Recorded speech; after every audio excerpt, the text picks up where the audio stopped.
दोस्तों एक बार फिर से स्वागत है आपका अपने YouTube channel crack with team DPS में। तो दोस्तों, जब भी हम प्रोग्रामिंग करते हैं तो हमें कहीं ना कहीं एरेज, फील्ड्स इत्यादि के ऊपर वर्क करने की आवश्यकता पड़ती है। साथ ही साथ हमें कई बार प्लॉटिंग या विजुअल रूप में दिखाने, डेटा को विजुअल रूप में रिप्रेजेंट करने का भी ज़रूरत हमारे प्रोजेक्ट के दौरान हमें रहती है। तो उसी कड़ी में आज हम बात करेंगे कि कैसे हम पाइथन के अंदर पांडास एंड मैटप्लॉटलिब लाइब्रेरीज को यूज़ करके किस तरीके से हम चार्ट्स को जनरेट कर सकते हैं और साथ ही साथ किस तरीके से एरेज एंड फील्ड्स के ऊपर वर्कआउट कर सकते हैं। तो दोस्तों, आगे बढ़ने से पहले मैं आपको कुछ सैम्पल चार्ट दिखा देता हूं जो हम मैटप्लॉटलिब लाइब्रेरी के थ्रू जनरेट कर सकते हैं। तो आपको स्क्रीन के ऊपर कुछ चार्ट्स दिख रहे होंगे जिसमें हम bar chart, pie chart, scatter charts, cap styles and और भी कई तरीके के चार्ट हैं जो हम यहाँ पर इस मैटप्लॉटलिब के थ्रू जनरेट कर सकते हैं।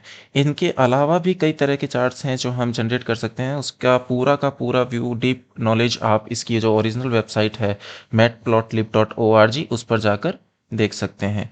यहाँ पर आपको सारे चार्ट्स की डिटेल्स मिल जाएगी जो आप इस लाइब्रेरी के थ्रू जनरेट कर सकते हैं। तो दोस्तों, वीडियो में आगे बढ़ते हैं और देखते हैं कि कैसे हम ये सारी चीज़ें लैंग्वेज के थ्रू जनरेट कर सकते हैं। तो चलिए हम चलते हैं इसी कड़ी में हमारे टास्क के ऊपर। और यहाँ मैंने एक फोल्डर बना रखा है पांडा अंडरस्कोर मैटप्लॉट के नाम से।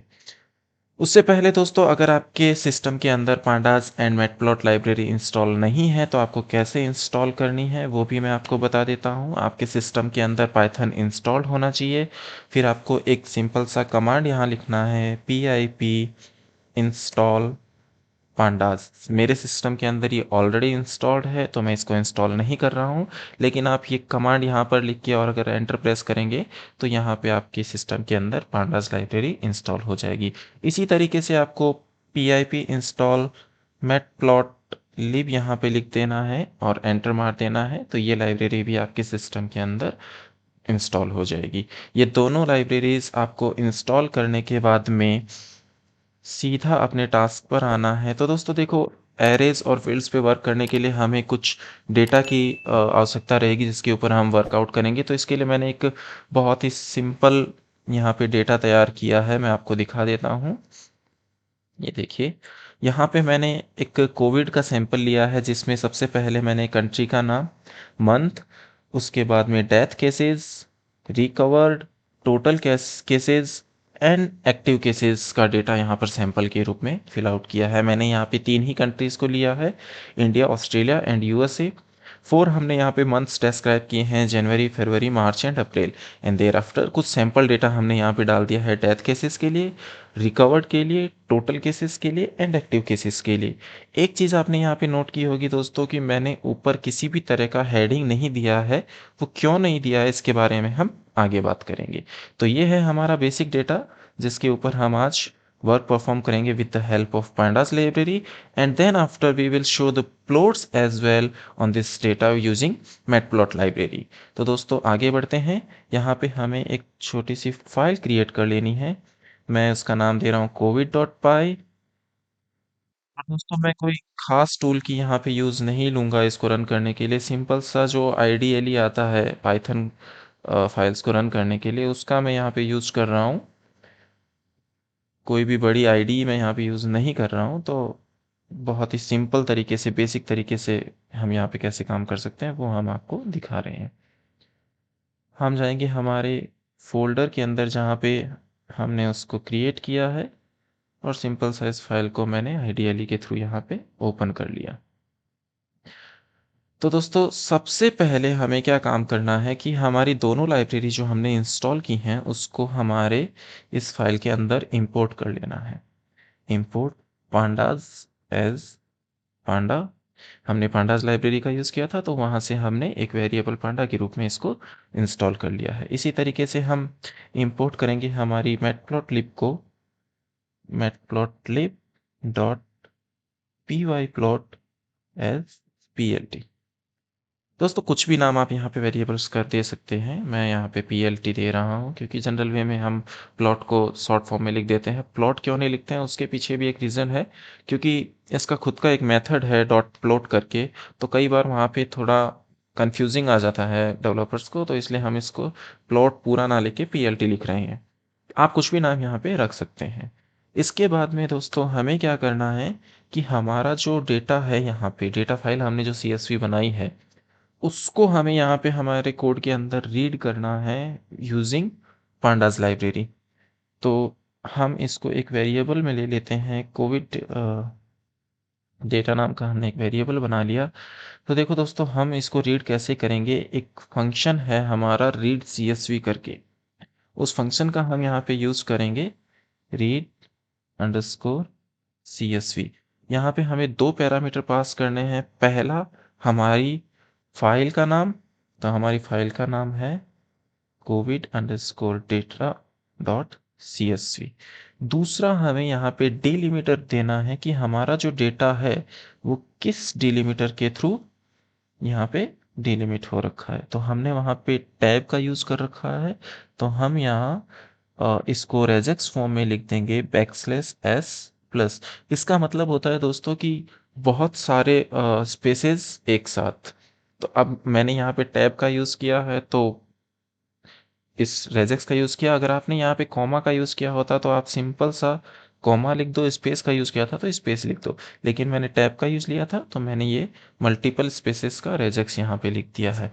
अब देखो दोस्तों, यहाँ पे हमने पूरा CSV को रीड करके एक वेरिएबल में डाल दिया है, लेकिन जब भी हम इस डेटा के ऊपर प्रोसेस करेंगे तो हमें ज़रूरत पड़ती है डेटा फ्रेम की।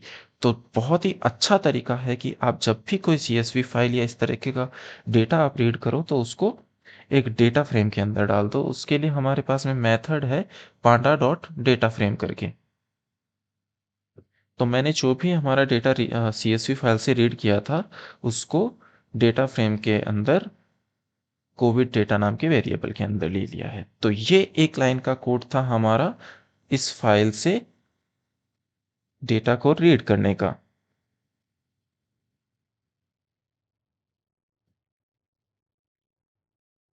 ठीक है दोस्तों, अब देखिए, जैसा कि मैंने आपको CSV फाइल के अंदर दिखाया था कि हमने वहां पे किसी भी तरीके का हेडर डेटा के ऊपर नहीं दिया था। इसीलिए नहीं दिया था कि कोडिंग के थ्रू आप उस चीज को कैसे इंप्लीमेंट कर सकें, ये भी हम यहाँ पर सीख लेते हैं। तो दोस्तों, apply header on our data frame. यहाँ पे हमारे पास में सबसे पहले हमें क्या करना है कि हम हमारे जो भी हेडर्स हैं उनको एक एरे में यहाँ पे ले लेना है। तो दोस्तों, आपको पता है सबसे पहले हमारे पास में कंट्री था, उसके बाद में हमारे पास में मंथ थे, उसके बाद में हमारे पास में डेथ केसेस थे, फिर रिकवर्ड केसेस,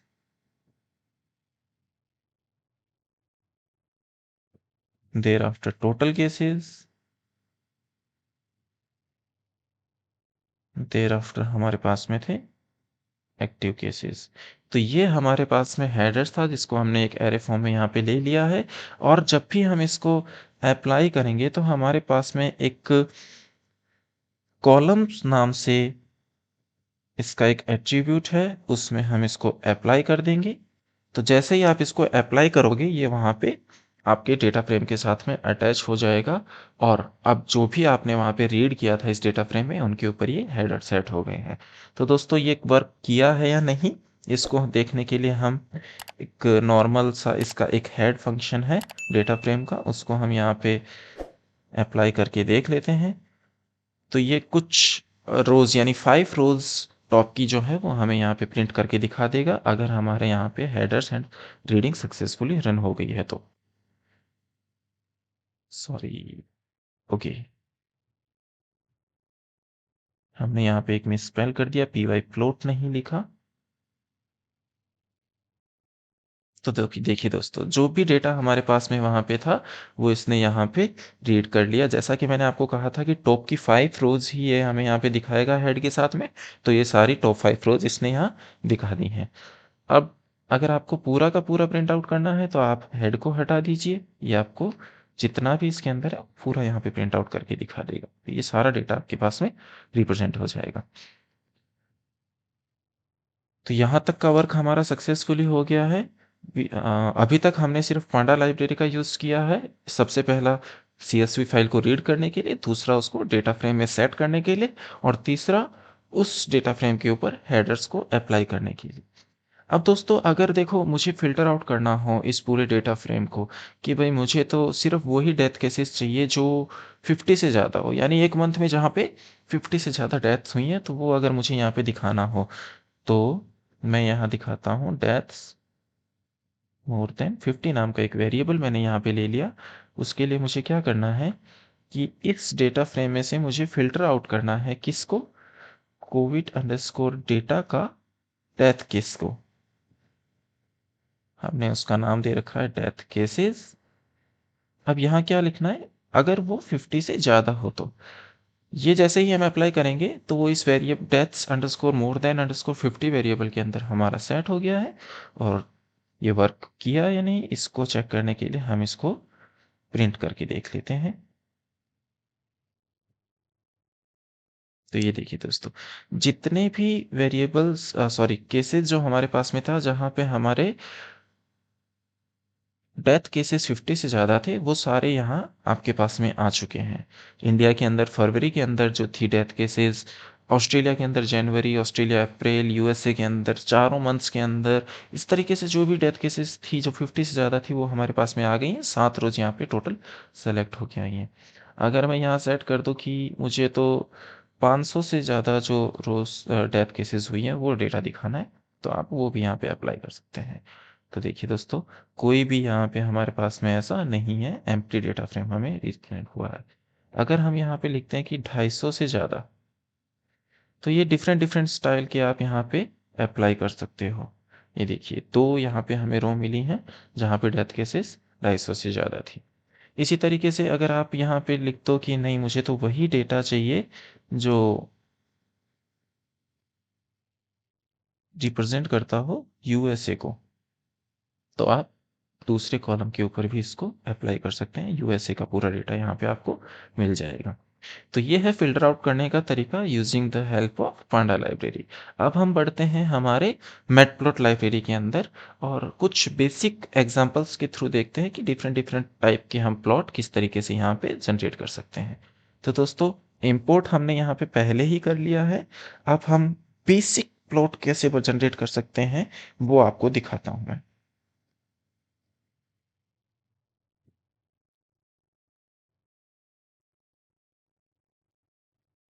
तो दोस्तों उसके लिए हमें यहाँ पे लिखना है, देखो दो तरीके हैं रिप्रेजेंट करने के। एक तो अगर आपको डायरेक्टली इसी डेटा के ऊपर आपको करना हो तो आप यहाँ लिख सकते हैं इसका नाम plot and x is equals to में आप यहाँ दे सकते हैं country and y is equals to में आप दे सकते हैं, जैसे मान लो मैं यहाँ दे देता हूँ डेथ केसेस। तो ये अगर आप करेंगे तो आपको रिप्रेजेंट हो जाएगा इस तरीके से। तो दोस्तों यहाँ पे आपने जैसे ही इसको किया तो ये आपको रिप्रेजेंट कर देगा आपका जो भी चार्ट बनेगा। सॉरी, ओके, हमने यहाँ पे कंट्री में सी छोटा लिखा है।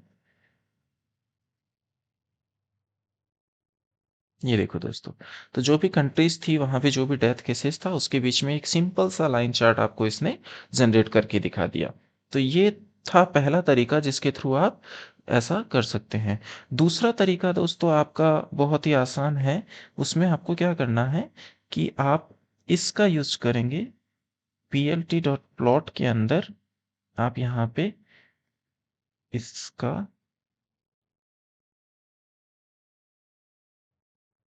कंट्री एंड वाई एक्सिस पे लिख देंगे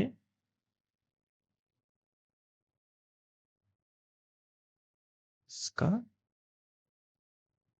डेथ अंडरस्कोर केसेस, और उसके बाद में plt डॉट शो नाम का फंक्शन उसको शो करने के लिए। तो ये देखिए दोस्तों, यहाँ पे भी आपको इंडिया के जो थे वो अलग बना दिया, ऑस्ट्रेलिया का जो था वो अलग बना दिया, यूएसए का था वो अलग बना दिया। तो ये दो तरीके से आप मतलब यहाँ पे अपना लाइन चार्ट जनरेट कर सकते हैं। अब यहाँ दोस्तों आपको दिख रहा होगा कि इंडिया के लिए इसने अलग बनाया है, ऑस्ट्रेलिया के लिए अलग बनाया है एंड यूएसए के लिए फिर उसका और अलग बनाया है। यानी एक सिंगल लाइन चार्ट में इसको नहीं रखते हुए अलग अलग अकॉर्डिंग टू कंट्रीज यहाँ पे इसने इसको जस्टिफाई कर दिया है। और पहले वाले केसेस के अंदर एक सिंगल लाइन चार्ट के थ्रू अलग अलग मंथ के डेटा को भी इसने रिप्रेजेंट किया था। तो ये दो तरीके हैं यहाँ पे प्लॉट को रिप्रेजेंट करने के। ये तो था सिंपल सा लाइन चार्ट यहाँ पे ड्रॉ करना। अगर आपको मान लो बार चार्ट यहाँ पे बनाना हो तो आप बार चार्ट भी बना सकते हैं। उसके लिए आपको क्या करना है कि कोविड अंडरस्कोर डेटा डॉट बार, और बार के अंदर आपको देना है कि किसके ऊपर आपको यहाँ पे बनाना है। तो आप यहाँ दे सकते हैं कि x is equals to same country and y is equals to पे हम यहाँ लिख देते हैं death underscore cases and then plt dot show method हम यहाँ पे यूज कर लेते हैं। ओके, आ ठीक है। यहाँ पे हमने हमें क्या करना था, प्लॉट डॉट बार। तो ये देखिए दोस्तों, आपको जितने भी कंट्रीज था उसका जो डेथ केसेस का डेटा था वो अलग अलग मंथ के अकॉर्डिंग यहाँ पे बार के रूप में रिप्रेजेंट कर दिया। इसी तरीके से आप बार चार्ट के अलावा स्कैटर चार्ट भी बना सकते हैं। तो आपको यहाँ पे सिर्फ उसका टाइप चेंज करना है और रन कर देना है। तो ये आपको स्कैटर चार्ट यहाँ पे दिखा देगा। तीन तरह के प्लॉट हमने यहाँ देख लिए, normal line chart, bar chart and scatter chart. अगर हमें यही चीज़ पाई चार्ट में बनानी हो तो हम पाई चार्ट में भी इसको बना सकते हैं। अब पाई चार्ट में आपको पता होगा दोस्तों कि हम सिंगल यहाँ पे देते हैं केस जिसको हमें रिप्रेजेंट करना होता है। तो इसको हम दूसरे तरीके से बनाते हैं। हम यहाँ लिखते हैं प्लॉट डॉट पाई, जिसके अंदर हमें पास करना है कोविड अंडरस्कोर डेटा का डेथ अंडरस्कोर केसेस। और दोस्तों जैसे ही हम इसको पास करेंगे और हमारा जो शो करने का मेथड है वो लिखेंगे, तो जो हमारा पाई चार्ट है वो हमारे सामने दिख जाएगा। बट दोस्तों देखो, आपको यहाँ दिख रहा होगा कि पाई चार्ट तो बन गया है, लेकिन कौन सी कंट्री का कौन से मंथ का ये डेटा है वो हमें यहाँ नहीं दिख रहा है। तो उसको आइडेंटिफाई करने के लिए हम यहाँ पे एक और इसका आर्ग्यूमेंट है लेबल्स, वो पास कर देते हैं। और कोविड अंडरस्कोर डेटा की कंट्री, देखो दोस्तों मैं एक और यहाँ पे चीज़ कर रहा हूँ, क्योंकि सिर्फ एक लेबल से हमें ये आइडेंटिफाई नहीं होगा कि किस मंथ का वो डेटा है। तो मैंने यहाँ पे दोनों ही चीज़ें लेबल्स के अंदर पास कर दी, कंट्री और उसका मंथ। तो अब जहाँ बनेगा वहाँ पे आपको पूरा दिखा रहा होगा कि इंडिया अप्रैल का ये है, इंडिया मार्च का ये है, इंडिया फरवरी का ये है। आप अगर इसका लीजेंड्स भी जनरेट करना चाहें तो आपको सिंपल सा इतना लिखना है, प्लॉट डॉट लीजेंड नाम का जो इसका मेथड है उसको कॉल करवा दीजिए। तो वो लीजेंड के रूप में भी आपको यहाँ पे दिखा देगा। इसके अलावा दोस्तों अगर आपको इसमें पाई चार्ट में शैडो देनी हो तो आप इसका जो शैडो नाम का मेथड है, सॉरी एट्रीब्यूट है, उसको ट्रू सेट कर दीजिए और आपको ओके,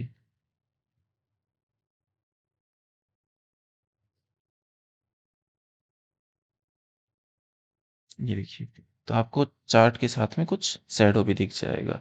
तो ये डिफरेंट डिफरेंट एट्रीब्यूट्स हैं जो आप इसके ओरिजिनल वेबसाइट पे जाके भी चेक कर सकते हैं। और आज की वीडियो में हमने सीखा कि किस तरीके से हम मैटप्लॉटलिब का यूज करते हुए bar chart, scatter chart, pie chart, line chart, इस तरह के चार्ट हम यहाँ पे बना सकते हैं। एक और चार्ट मैं आपको यहाँ पे बना के दिखाता हूँ, हिस्टोग्राम चार्ट। अगर आपको बनाना हो तो भी आप इस तरीके से यहाँ पे बना सकते हैं। हिस्टोग्राम चार्ट के लिए भी हमें दो डेटा चाहिए। तो मैं यहाँ पे आपको दिखा देता हूँ, या फिर एक सिंगल डेटा के साथ में भी मैं आपको अगर यहाँ पे बना के दिखाऊँ तो ये बन जाएगा। मैं आपको दिखा देता हूँ, ये देखिए। तो यहाँ पे किस तरीके से रीड आउट करना है वो मैं आपको बता देता हूँ। देखो, इससे पहले मैं आपको एक और चीज़ यहाँ पे भेज देता हूँ, पेन इक्वल्स टू 100 में यहाँ पे सेट कर देता हूँ।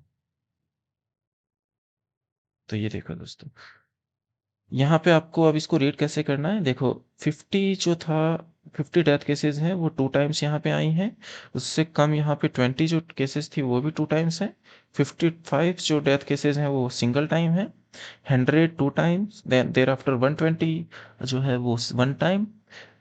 200 डेथ केसेस भी 1 टाइम। उसके बाद में 300 डेथ केसेस 2 टाइम्स। ये इसका हिस्टोग्राम चार्ट यहाँ पे रिप्रेजेंट हो गया है, अलग अलग कंट्रीज का, अलग अलग डेथ केसेस का, और नंबर ऑफ काउंट यहाँ पे आपको हिस्टोग्राम में देखने को मिला है। तो ये था तरीका कि मैटप्लॉटलिब के साथ आप किस तरीके से डिफरेंट डिफरेंट टाइप के यहाँ पे चार्ट्स बना सकते हैं और उनको शो कर सकते हैं। शो करने के लिए आपको प्लॉट डॉट शो नाम का मेथड है वो यूज़ करना है। उसके अलावा जो भी टाइप है वो आपको प्लॉट के साथ में पास कर देने हैं डिफरेंट डिफरेंट टाइप के चार्ट बनाने के लिए। जैसे हमने यहाँ पे सबसे पहला प्लॉट देखा, देर आफ्टर हमने उसका बार चार्ट देखा, फिर हमने स्कैटर चार्ट देखा, फिर पाई चार्ट देखा, एंड यहाँ पे हिस्टोग्राम चार्ट भी देखा। तो दोस्तों, उम्मीद करता हूँ आपको वीडियो पसंद आया होगा। पसंद आया है तो हमारे वीडियो को लाइक करें, चैनल को सब्सक्राइब करें, ताकि इसी तरह के कोडिंग से रिलेटेड और अधिक वीडियोस आपके पास में हम पहुंचाते रहें। थैंक यू दोस्तों।